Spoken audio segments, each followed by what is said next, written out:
What is going on, guys? Matt Downs with Daily Grind Fantasy Sports to help give you the edge for this MMA 13 fight slate. Cannot wait to break it down. If you guys are brand new to this channel, we provide both free and paid content for all daily fantasy sports across all sports. If you could please show your support by hitting that subscribe button, notification bell, and of course smashing that like button for all of our future MMA content. If you would like to know more about becoming a better DFS player and taking down that big GPP, head over to www.patreon.com/DGFantasy for more information. On Patreon, we give advanced cheat sheets for all DFS sports on DraftKings. These cheat sheets include updated projections, ownership, and our overall favorite plays from slate to slate. We take it a step further by teaching you how to play fantasy sports like a shark, by showing you where the best leverage spots are to put you in the best spots to take down tourneys. Also included is our private Discord chat where you get to talk over the slate with everyone, including our coaches, to help build your lineups. Now let's go ahead and dive right into this MMA 13 fight slate with Kevin. We have, as always, by the way, guys, take it easy on Kevin. He's dealing with COVID right now, so I didn't expect him to do this video, but by the grace of God, he's here, and he is going to give us some analysis. Hopefully, he can stick it to us for the next 45 minutes.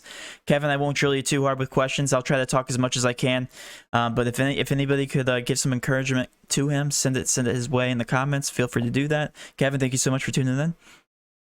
Absolutely. You know, I got to stick by the supporters and the people who want to watch MMA. I'm not, I'll live. I'm not worried about it. Yeah. You are going to live. That's true. Okay. Yes, unfortunately. Okay. All right. We're ready. We're ready to break down this last slate. So yes. Let's break down this last slate. Before my recap, Matt, I just want to do something too. I want to give our viewers some insight and some of my first impressions of the new MMA scoring system after these first initial 2 months here. Yeah. As it's been quite interesting.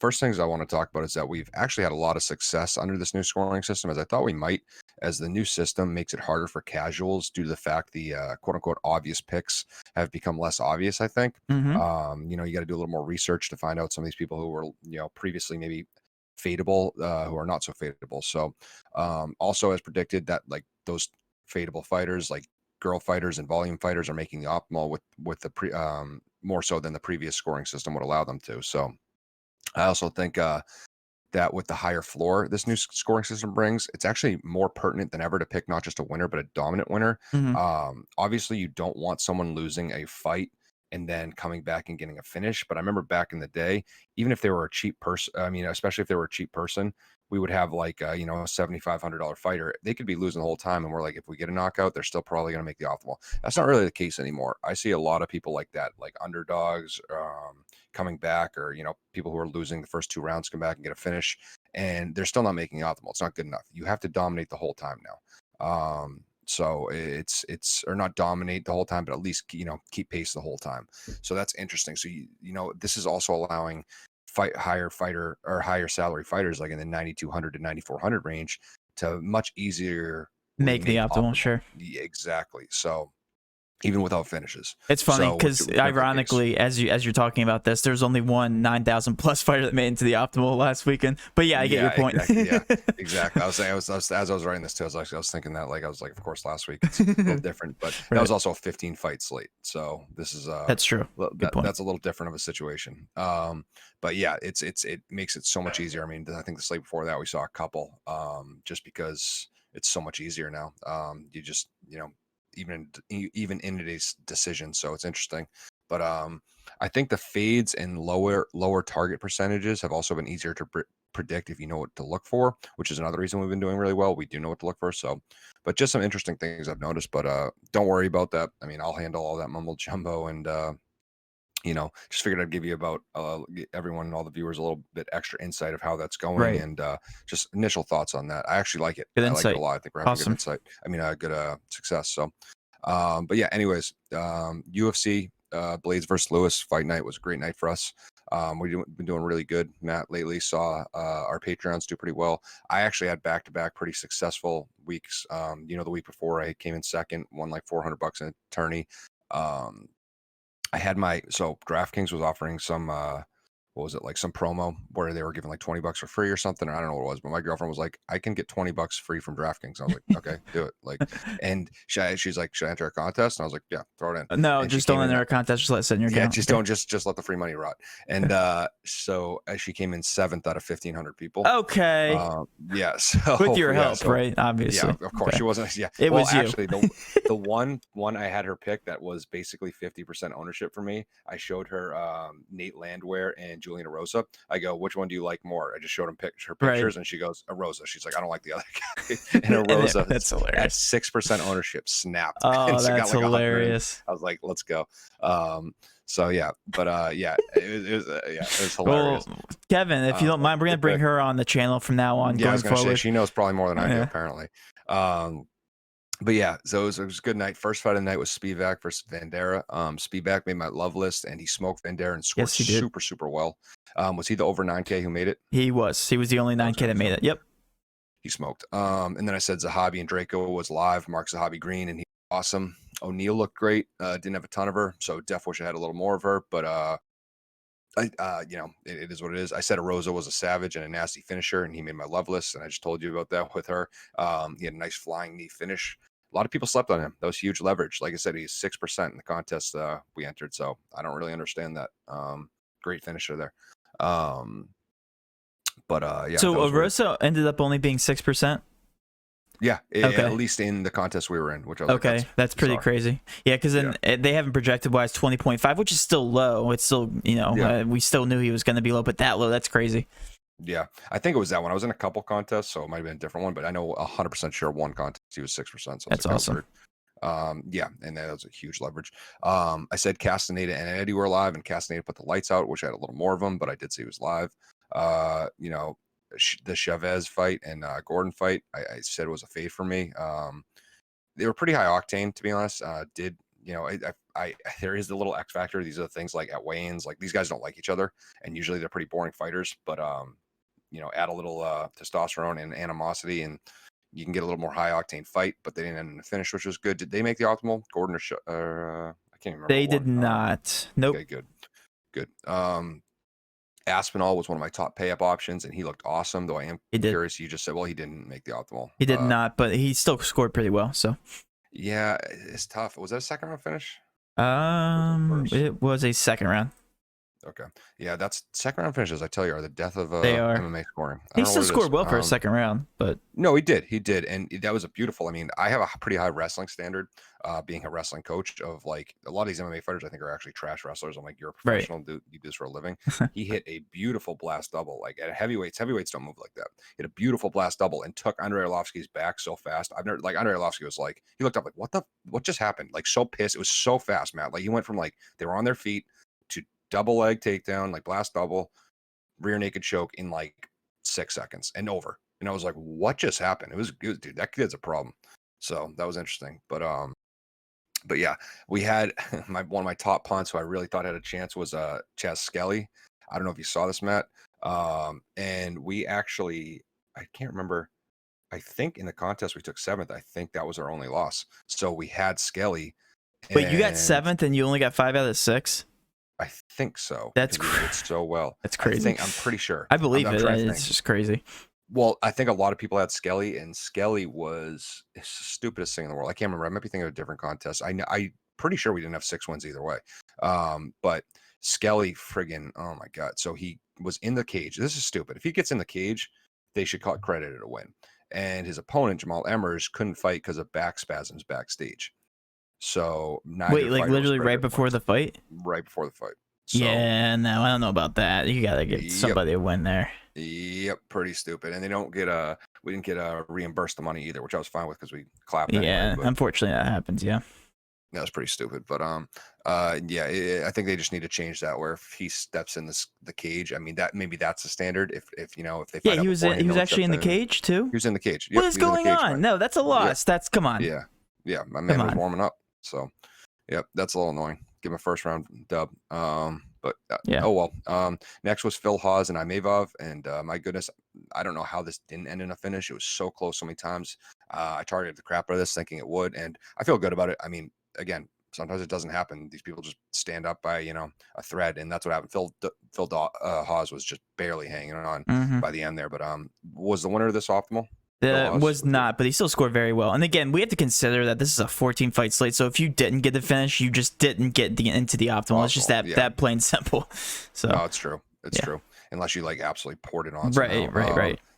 Yeah, it happens. But I said in the next two fights, or in the next fight, one of two things would happen. I said Kelly Olynyk would sub Chris Daukaus, or Daukaus would put the lights out, and the latter happened, which was awesome. Did he make the optimal? He did make the optimal. Okay, 86, cool. Barely. It looks like it barely beat out Hawes. I keep saying Hawes at 96. Okay, so there you go. So two of my top picks, real close there. Yeah, that was crazy. Minner was one of my top punts, and was one of the key players that brought home my girlfriend's line there. Nice. Yeah, what did he score? 110. He made the optimal, obviously. Yeah, that was crazy. I mean, I told people that was a wicked low ownership fight, and we were like, okay. I mean, there's a lot of leverage this fight. We did. We talked. I remember talking about that. Yeah, it was just. I think that's why we did so well. And you're wondering, like, and I was wondering the same thing, like, how'd you do so well at 7th, or how'd you do so well with a loser? And that's how. It's all ownership. So much leverage. So much ownership. So much leverage. Exactly. You absolutely smoked the field on ownership.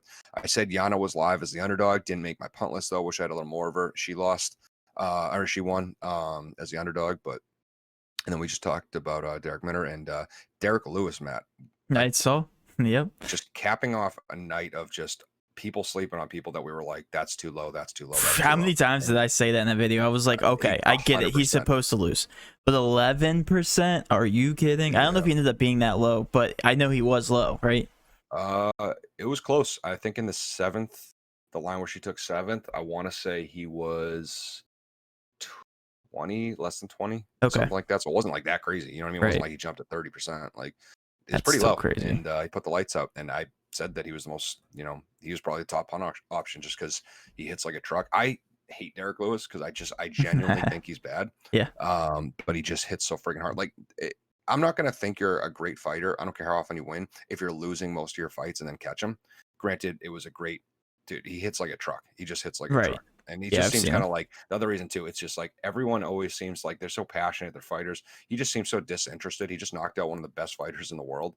And they're like, "What do you want next?" He's like, "I don't know." It's like, dude, come on. He's just in there to sling, just to sling around. Yeah, just to throw a heavy overhand right or uppercut and put someone to sleep. Right. And just be like, "I'm going." I mean, I guess that sounds fun, and just go. Yeah, I guess that sounds fun, but it was a nasty knockout, so I'll give him credit for that. Now, here's the thing, Kevin. So this main event did not make the optimal, even at that $6,800 price tag. That being said, again, even more leverage. If you guys are not throwing crazy lineups into your 150 lineups and you're not fading the main event, you're not doing it correctly. So, but also, the underdog won at $6,800, so you probably could have taken down the contest with them in there. And also, to add on top of that, the optimal, Kevin, was $50,000 on the mark. I'm pretty sure that's the first time we saw that. We've never seen it exactly go out to 50,000. We seem really close to it, so that's just crazy. And again, it just shows you the amount of variety you need to have in your lineups when you're entering 150, 20 max, even a 3 max to really take advantage. And even going back to your point with the low ownership with Minner, I mean, the fact that he was that low owned and just taking advantage of one single person in your lineup can get you a 7th place finish in a GPP.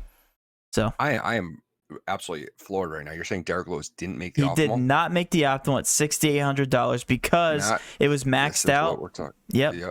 Well, I was gonna say this is what we're talking about Live too. construction. Someone who is getting dominated and got the knockout. It's not enough, even at 60. That's true. That never would be the case in the last one. But just there's too many people scoring too. Like Minner. Minner, probably with the old scoring system, dude. What do you score? 110. Sorry, 75, I'm drinking. 80. Yeah. Something like that with the old scoring system, but this is what we're talking about. That's crazy. That's great, but this is exactly why we got to shift our you got dominated and got the knockout, and that's just not enough. It's crazy. But that being said, you have just that analysis for this upcoming fight card, right, Kevin? Yep, same thing. So let's get right into it. I got to close this Lewis and Blades. There we go. So yeah, first fight we have Dustin Jacoby versus Maxim Grisham. I think they're doing weigh-ins now as we usually record around that time. Of course. But I did see Grisham just missed weight. by like 5 pounds, I think. So something to consider. But I do love this fight and the pricing off the rip here. I think this fight has a much better chance than the -130 alludes to, for a finish at least. Jacoby hits like a truck. Grisham does as well. While backing with strong submission skills too. So I think Jacoby is actually fairly priced for someone carrying that heavy of a favorite, but I do like both sides near equally, as without, looking at this Vegas line, I saw this pretty much as a near even fight. I do think Grisham is very polished on his feet, and he's going to cause some problems. Fairly talented fighter. I think he'll be a good test for Jacoby at 205, who is also tough at 0-1 in the UFC. But great fight to start off the night. And I think it will make my love list for sure. Okay, so give these guys a green light. Yes, they're definitely going to make my love list as well. Okay, Jacoby at 34.6% ownership, and then Grisham at 21.7%. The benchmark, Kevin, for today's slates at 31.9%. So Jacoby's right in that cash range. Do you agree with that? Yeah, and he's 1-0 in the UFC, not 0-1. I said that wrong. I Okay. To clarify. But yeah, he's very tough. What is he at again? One more time. He's almost at 35%, and the benchmark's at 31.9%. Okay. Yeah. I mean, I still think that's live. I mean, that price tag, 8,500, a lot of upside. Definitely, a lot of upside. So you can absolutely put the lights out there. Okay, let's move on. Moving on, we got Vince Cacero versus Ronnie Lawrence. This is interesting. Not a ton to go on off of these guys. Both pretty green and haven't had a ton of high-level fights. Interesting. Pricing is intriguing. But what's the map? That's interesting because I'm looking at the ownership and it paints a different story. Different story. Okay, that's interesting. This fight does have a +185 finish chance too, so that's probably due to the fact, getting more interesting. Yeah. Both guys have around a 50% finish rate. That's probably why. I would say then we look at the production, but it's tough when we don't have a lot to go off. I'll say Cacero had some shining moments against Jamal Emmers, but that makes him a little more interesting as the underdog at 7,600. But I don't know. Mark them both yellow, Matt, and maybe we'll circle back to it. But what are you going to tell me? I wanna hear your take now because Kevin, Lawrence is the third highest owned on the slate at 37.5% ownership. And what's the other guy's name? How do you pronounce his last name? Cacero. Cacero at 19.7% ownership, which is nearly half. But this line is very, very close. Like, what's going on with that? So Lawrence at 37.5%. What's your take on that? I'm just doing. It's a sharp fade. I mean, I know he's 6-1, but that's like. I don't quite understand that. After hearing the finish chance, I don't know if I agree with that either. I mean, his last 2 wins, decisions. I mean, he's got 3 wins by decision, 3 wins by knockout. It's not a huge sample size. He fought in Bellator, I know that. Which is a bigger organization, but he also didn't win his fight in Bellator. So it's like, I don't know. That was his one loss. So that's interesting. What was the ownership again? You said third highest, but what was it? 37.5. Sorry, I didn't even give you that. No, that's all right. That's still it's not too bad. I don't know. I gotta say keep them both yellow for now. Okay. I still feel good about that. Do you think he's cash viable after hearing that? No. Really? No. Yeah. Okay. So you heard it here. At all. Vince Cacero has a UFC fight under his belt, which Ronnie Lawrence doesn't, and he looked pretty good against Jamal Emmers. Jamal Emmers is pretty good. So I will say this, Kevin. No. As of right now, we know the ownerships aren't set in stone, but if you guys are listening to this in the morning, sharp fade from Lawrence in terms of cash and GPP is our take on this. Okay. All right. I like that. I can live with that. Moving on, we have Barcelos and Rojo got canceled.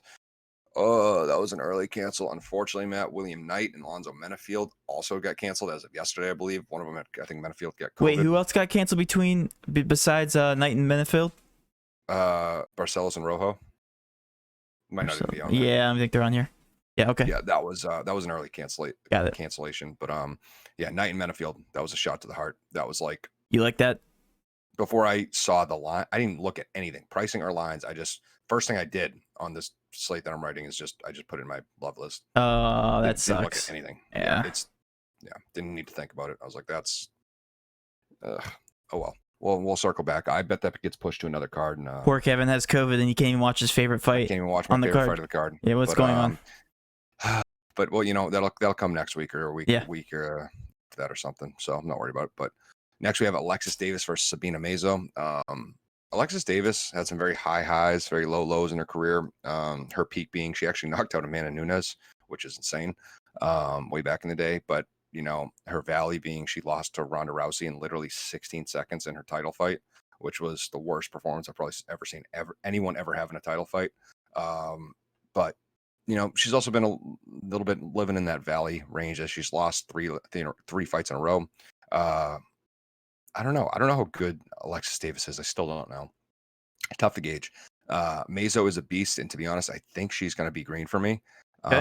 I think Davis can be yellow as she's still talented and could find a submission, but Mezo, she throws crazy good volume, Matt, and is very tough to beat on her feet. I think she has a potential to hit her price point even in a decision with the new scoring. She's that kind of person, and she's also kind of cute, Matt, even though she has a basketball for her head. Kind of looks like a dude, but that's okay. Okay, so she looks like a dude, but she's cute. All right, got it. All right, we know which way you're rolling, Kevin. Anyway, we'll talk about Mezo's.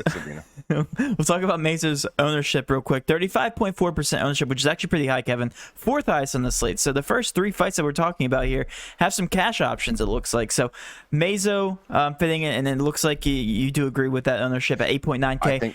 What's up? Yep, and I think that makes a lot more sense for cash because she probably still won't finish. I said she could make the optimal. She's still, it's still going to be, I wouldn't expect to finish, so she's going to have to do it in decision. But I expect her to score pretty well for cash and should win the fight at 8,900. Got it. And then Alexis Davis at 21.5% ownership. So pretty low GPP range. Yep, GPP range. And she has good submission ability if you want to throw her in. That's why she's yellow. I didn't fade her for a reason. All right. Moving on, we got Alex Oliveira versus Ramazan Kuramagomedov. Interesting fight here, Matt. I like Ramazan. I've been on him for a while. Very technical fighter with good grappling and lights people up with his kicks. I think he's a big up-and-comer. Just add him to the list of absolute units to come out of Dagestan. I don't get it. They do something over there that's just different. I'll tell you that from a wrestling perspective. Dagestan is about the size of my fist, and they produce... It's insane. It's embarrassing. Like they have must be something in the water then. I'll just give you a reference. We have no wrestlers, I don't think, ranked top 20 in the world at 57 kilograms. I think they have 7 in the top 20. Yeah. There's something like that. Like last night. That is crazy. It's stupid. I don't understand what they're doing right over there, but it's something. But I think this fight is great for the love list, especially at pricing. Oliveira hits very, very, very hard, but does have some grappling woes, as we've seen. Even just his last fight, he got subbed in the guillotine. So Ramazan, as I mentioned, has good grappling. So I think both sides are cool here. Oliveira has the knockout potential. Ramazan absolutely has a good path to victory against someone like Oliveira. Not too much else to say here. Good pricing too. What's the ownership looking like? What is the line showing for you? It's showing me, last I checked, was about -125 for Ramazan and even for Oliveira. Let me just check. Okay, because it's split dead even down the middle for me. -110 for both these guys. So yeah, so it's a short shift. That is crazy. So this is a literal definition of a toss-up, which means Oliveira should be higher on, but the way that you're talking about it, Ramazan does have a higher or have a better percentage to win now, at least according to Vegas. So that being said, nobody knows what to do with this TJ, or it's about to call you TJ. Kevin, 26% ownership on both sides of these guys. Split down. Yeah, 26%. And they're both very low. That makes sense because got into my head. Call me, maybe I'm biting in too hard, but I've been on this guy a while. I've been watching him way before, he was talked about in the UFC, and I'm a little more on the side of Ramazan. And he probably will be lower owned. Yep. And because of the price tag. Yep. But with the pivot, Matt, I'm big on pivots, and I'm big on targeting fights, because if you could just narrow your field to good fights, you're going to be fine. You know what I mean? You're going to be fine because you'll still have a pivot if Oliveira comes out and puts the lights out. So, both make my love list for obvious reasons. Make or break fight, I'd say, for sure. For GPPs. Love that pricing. All right, let's move on. Moving on to Alexander Hernandez versus Thiago Moises. Hernandez is a good fighter. He's gritty. That being said, he does have a little bit of a suspect chin now. I don't think that is something you have to worry about too much against Thiago Moises with his style, but you do need to worry about his grappling. Really good elite grappler. Absolutely catch Hernandez in a submission. I'm not crazy excited about either of these guys, but the pricing is fair. I do see a path of victory and a path to finish for both guys. So I guess market yellow. It's just another day in the office here. I would say it's green, but I do see some slow fight potential here. This could definitely be a snooze fest. So ownership could sway me, But what are we looking at? It's right there on the cusp for Hernandez, 31.4% ownership, which is 7th highest, which is right below that cash range, and then Thiago at 15.9%. So it's both. I mean, it's like an awkward percentage, and it looks like just it looks like there's just ownership on these guys just because they're fillers. I don't know if I think the public basically agrees with you, Kevin.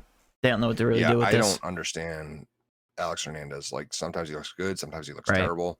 And then Moises is just, it's one of those guys, more times than not, he won't submit someone or won't catch him or necessarily even win. But like when he does, you're going to wish you had him. You know what I mean? Right. Like, he has the potential. So it's like, it's yeah, he has some studs and dud moments there. He has a win with 42 points and then another win with 114, which is his last fight. So it makes sense. Exactly. All over the place. Yeah. A win with 42 points. Yeah, what? Like, Will he stare at him? Possible. Yeah, exactly. It lands one punch and runs. Yeah. But yeah, that's where we're at with that one. Next is Alex Cacero versus Kevin Kroom. I like Cacero. Sometimes you don't know. Again, it's one of those people you don't know which one you're going to get. He's kind of spotty in that regard. He has submission and grappling skills. His stand-up is okay when he actually uses his range. But he is beatable. I think Kroom makes a good dance partner, though. Okay. So this fight is definitely green both sides. Kroom is a glass cannon. He absolutely can finish people. Also has 8 of his 12 losses by way of finish. So I think Caceres can put him away or dominate to the point of clearing his price point just for that reason. It is also worth noting that Kroom is technically 0-1 in the UFC, Matt. Because I think he popped hot for weed, which is ridiculous. So okay. That'll give you a loss. But in terms of DraftKings, he got the win though. So I mean, not like that matters. Oh wow, I didn't even think of that. Yeah, that's funny because he did get the win. Yeah, so if you inject yourself with steroids right before the fight and actually go out and crush the other guy, for DraftKings, they don't care about that. For the you hear that, for the fighters? UFC, yeah. Yeah, if we pick you, go out there, juice up, win, and then whatever happens next. There you go. Yeah, we don't care after that. Yeah. Just get his points. Yeah. But yeah, in that fight, he subbed Roosevelt Roberts, which is pretty impressive. He's a good fighter. So don't sleep on him. He also recently finished Derek Minner, who we just talked about, was a stud last week and looked great. So I think Kroom has a real shot here, Matt. I don't think he's someone to sleep on. All right, well that's awesome. You probably love him for punt after hearing the ownership. Kroom at 16.2, and Caceres, Kevin, the last spot in cash, 31.9% ownership. He is the benchmark. So $8,800, I believe he's cash viable. Do you agree? Yeah, I like Caceres in this. I definitely think he's probably more technical than Kroom, a little more polished, definitely more experience at a high level.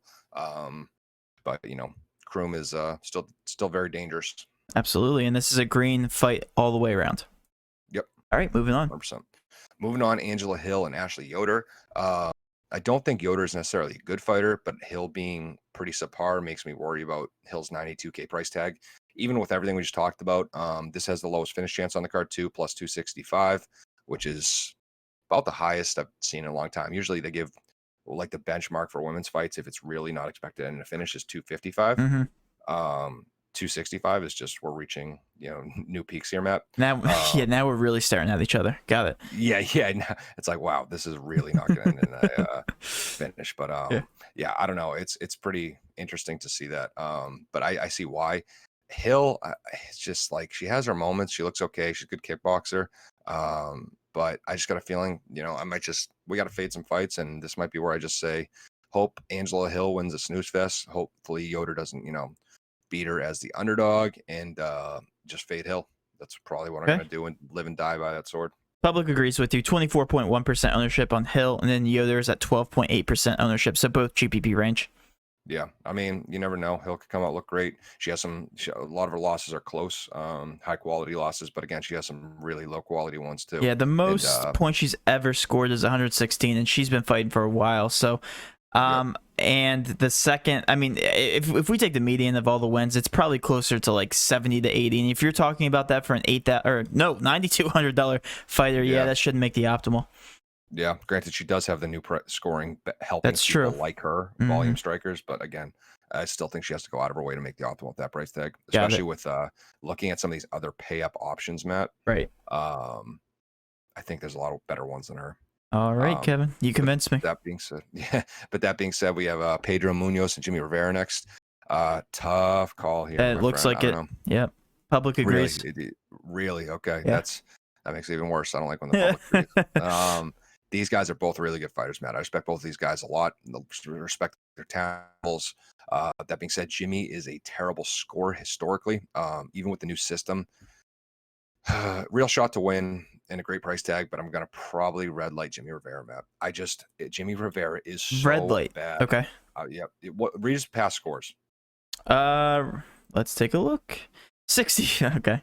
Well, I just started out by laughing, so if that tells you anything, 64, 36. Oh, by the way, I'll say wins or losses. 64 in the win, 36.5 in the loss, 15 in the loss, 61 in the win, 0. 95 in the win, 57 in the win. I can keep going, but you get the point. Dude, I told you this is why I'm red lighting $8,300. Sure, bro. 3 fights out of your last 4 wins of 60 something points. You suck for DraftKings, and I think he's a really good fighter. I don't think he sucks as a fighter. It's just, oh my god, bro, that's so bad for DraftKings, like for fantasy sports. That is brutal, and it's just kind of his style. I mean, he's a good wrestler.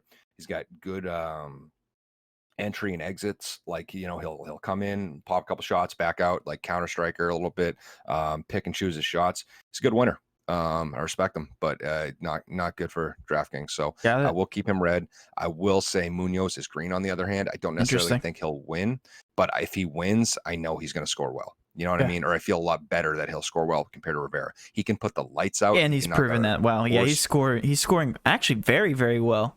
Dude, he had a loss with 83 against Edgar. Yeah. Well, that was a 5-rounder, but yeah, he looked. Oh great. yeah, you're right. Yeah, great. And then what he scored against Garbrandt? 115.5. So yeah, he'd make the optimal there. And that was Cody Garbrandt, who's I have a very high opinion of. So, and he put the lights out. So I think this dude hits like a truck. He's definitely going to score better in decision wins. So it's like, just take him at 7,900 and hope he wins. Interesting. You know so you'll love to hear the ownership even more, Kevin. Rivera. Sorry, holy cow, COVID brain still. 27.6% ownership, Kevin. So that's actually pretty high for somebody who you can get comfortable with fading, right? I feel, to be honest, Matt, again, anything that happens in sports, probably my favorite fade on the card at 8,300. My favorite fade in the card, more so than Angela Hill at 92. Yeah.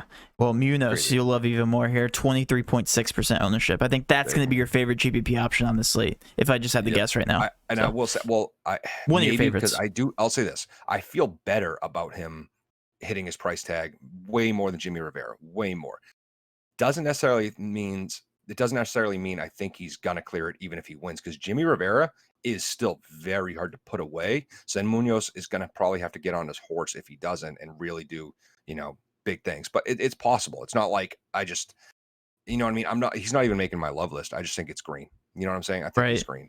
So it's just especially compared to ownership, that's a big contrast. Exactly. The ownership, and it's a big contrast where I have one green fighter and one red. That's why it's such a standout for me. But got it.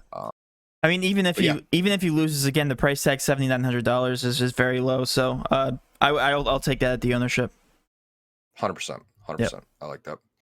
Moving on, we got Montana De La Rosa versus Mayra Bueno Silva. I think this one's actually live, Matt. I really do. Okay. You can market green for both. Okay. Plus 160 finish chance. Yeah, 100%. Their plus 160 finish chance for a girls fight is actually solid, and I see why here. Both girls are very good grapplers. Have a combined 13 submission wins or 13 submission finishes of their 18 wins. Tough calling a favorite here. I know technically we're looking at Mayra as the favorite due to according to Vegas, but I do think Montana is the better wrestler, and that might create an issue with the style matchup for Mayra. The thing is, like, Mayra is going to try to. She's a great grappler. So is Montana, like I said. Mayra, and this is the thing. Mayra is a great grappler, so she's usually being a better grappler and being able to take the fight where she wants.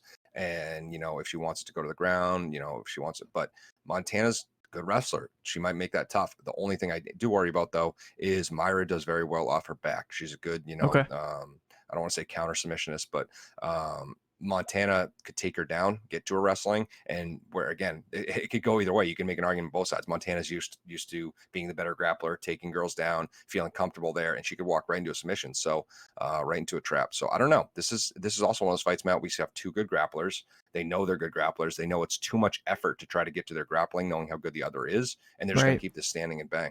Okay, so I'm convinced. I see a lot of potential. Yeah. I mean, It's definitely green, both sides. It could be a snooze fest. I mean, absolutely could be, but this is one of those volatile fights where we don't know where it's going to end up. Well, then you'll love to hear the ownership too, so that will convince you even further. Silva at 31.3% ownership, which is in that GPP range for their favorite, and then De La Rosa at 26.9%, so that's even lower. So, public is uncertain about this, Kevin, as well, and it looks like they're not putting that in the cash range for GPP, or at least for the benchmark. So, I think the ownership looks very intriguing here for GPP. Cool, I like that. Awesome. Let's move on. Moving on, we have co-main. Love this co-main, man. Absolutely freaking love it. This fight should be a great target, especially for Ankalaev. Just really have a high opinion of him. I think he's not only a great fighter, but a deadly one as well. Hits very hard. It's extremely polished. He picks people apart. Good counter fighter, and usually eventually lands that counter shot that drops people. So that being said, though, I will say Nikita is an amazing punt at 6,900. I got a feeling people are all over Ankalaev, and you got it right. Sleep on Krylov. Yep, you're absolutely right. What's happening. And this is one of those opportunities, I think, for Krylov. And I love Ankalaev. I don't think he's going to lose this fight. Like I said, I have a huge high opinion of him. But I also think people are sleeping on Krylov. He's really good. They don't make a lot of 205ers as deadly as him. Not only does Krylov have 25 of his 26 wins by way of finish. Let that sink in for a sec. He also has some pretty big names on his hit list, like OSP, Walt Harris, Johnny Walker. Interesting. So I'm gonna go 100% on this one. Yeah, he has been beating some good names. Wow. Yeah. He's not, I very slept on. I think Ankalaev is just the up and comer where people are like, he's hot. But I will say I'm gonna go 100% on this one, and I would be very surprised if this one didn't end in a finish for someone. Well, this is another Derek Lewis situation, Kevin. So Krylov is at 11.4% ownership. That is the lowest on the card. What is it? 11.4% ownership. Dude, so that's the lowest. He's the 8th ranked light heavy in the world right now. Well, hey, I mean, you don't need to convince me. I heard what you just said. So it's a crazy low ownership. Magomed, second highest on the card. Kevin, definitely cash viable, 44.6% ownership. If Krylov does win, it's going to break this. I'm telling you, they're swaying the public, and I am apparently part of the public because I love them so much. But it's it's crazy. Yeah, but that ownership's very low. I think you can agree. I think this is one of your favorite punt plays, right? 100%. Yeah. All right. Let's go ahead and move on to the main event then. Okay, cool. Very, very curious to hear your ownership on this one, but I'll run through it first. It's interesting too. I'm wondering if Rosenstruck is going to take sort of that Derek Lewis stance that you just alluded to. But I think this main event is a must-target fight between two very hard-hitting heavyweights. Similar last week, Matt. Like I said, I don't think Derek Lewis got enough respect. I don't know what the ownership's looking like, but I know Rosenstruck isn't getting enough respect from Vegas. I mean, having him as a plus 210 is just stupid. I don't even get that. I think Cyril Gane is good, but I just don't understand that at all. I really don't. Like, he has one loss, and yes, it was a super, super ugly showing for him against Francis. I don't know if you watched the fight, Matt. I did, Francis actually. I remember that one. Rushed him. You remember that? He like bum rushed him, and yeah, it's just like, this is the one thing about heavyweight I love it because it's so entertaining, but I love talented fighters. Like, I love DC, like people who are like super technical, DC and Steve. Yeah, and you love Derek Lewis. Yep. Yeah, and I love. Well, that's why like Francis is like. I granted Francis is better, but like same thing. Like, just you almost don't have to be good when you were born with dynamite in your fist. You know what I mean? He just runs in, bum rushes with his chest out like friggin' like King Kong, just swinging, and Rosenstruck just drops like a rock. And it was. And I guess when you carry that kind of power, it doesn't matter. But it made Rosenstruck look pretty bad. And I remember DC was commenting the fight, and they're like, DC, you got something to worry about there or something? If he came at you like that, and DC goes, I would have taken him down already. And I was like, that's savage. Yeah. But I believe that. But I think Rosenstruck looked pretty ugly in that one. I think that's still that recency bias is in people's head. But Rosenstruck hits very, very hard. Very tough guy. He still has a 90% knockout rate. He came up back after that fight, knocked out former world champ Junior Dos Santos, and Cyril Gane actually just came off. His last one was a knockout win over Junior Dos Santos. So poor Junior Dos Santos just getting knocked out left and right. But I think Gane makes a good pay-up option too. Want to reiterate how important ownership is, Matt, because I had some double ups last week too with Curtis and Curtis Blades got absolutely smoked. Didn't really impact you probably. Nope, I still cashed, and just because he was so chalky, he was $9,300, I think, and I lost, and he lost, and I was fine. Yep. So that's how it works. And I'm guessing you're going to tell me Gon is the heaviest guy. He's the highest owned, 51.4% ownership, which isn't as high as we've seen in previous slates, because we've seen some very high ownerships. Rosenstruck, I already put him in the cash. Yeah. I mean, obviously, Rosenstruck isn't as bad as Derek Lewis, but it's still low. 27.8% ownership, Kevin. So again, a lot of leverage potential. Not Derek Lewis level, but it's still up there. Thoughts after hearing that? Do you think he's GPP viable? One of your favorite plays, I'm assuming. Yeah. 100%.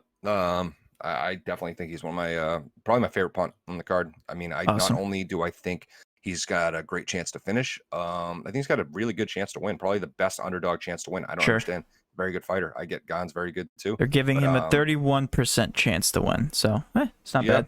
And I to be honest, it's not, I guess, that bad when you put it like that. I mean, I'd probably put it around that anyway, or maybe like 40. I don't know, something like that. Like 30 to 40%. Yeah, which is just fine, you know. Yeah, it's fine. All right, Kevin, let's bring it all together here. Let's hear your core. 100%. So my core is Gon. That's it. Very polished technical fighter at heavyweight, as we just talked about. He can finish from anywhere. I just don't have a very high opinion of him. Very high owned, 51%, as you said. And I do think he's very good. He could be the next big thing in heavyweight. I think that's selling Vegas and people a little bit too. You know, it looks the part as well. GPP plays, Grisham and Jacoby, they both hit very hard. Love the pricing here. Knight and Menafield. Now I'm sad. You had him on your list. Leave that in there because I'm sad. I'm just gonna leave that. We're gonna add it to the notes just because. Yeah, I'm just gonna keep talking about it like it's happening. Ramazan and Oliveira, obvious path to victory for both guys and a path to a finish for both guys. Great pricing there too. Ankalev, just talked about, hits very hard. Cerebral fighter, calculated fighter. Very good dance partner for him and Nikita too, which I think helps. Rosenstruck, just talked about, kind of surprised at how cheap he is and worth some punt money for sure. And then Krylov, as I mentioned, good dance partner for Ankalev. I think he can put the lights out, and you know, he'll attack to finish the whole time. So I think someone's going to get it. And just like that, we stayed under 45 minutes, Kevin. We didn't keep you too long. Go rest up. Go watch everybody but Menafield and Knight. No. Oh, I know. I'm sorry. I had to sneak it in there. All right, guys. Thanks for tuning in. If you guys did enjoy this content, please do hit that subscribe button, notification bell. Of course, smash that like button for all of our future MMA content. With all that being said, have a great rest of your day. Let's cash.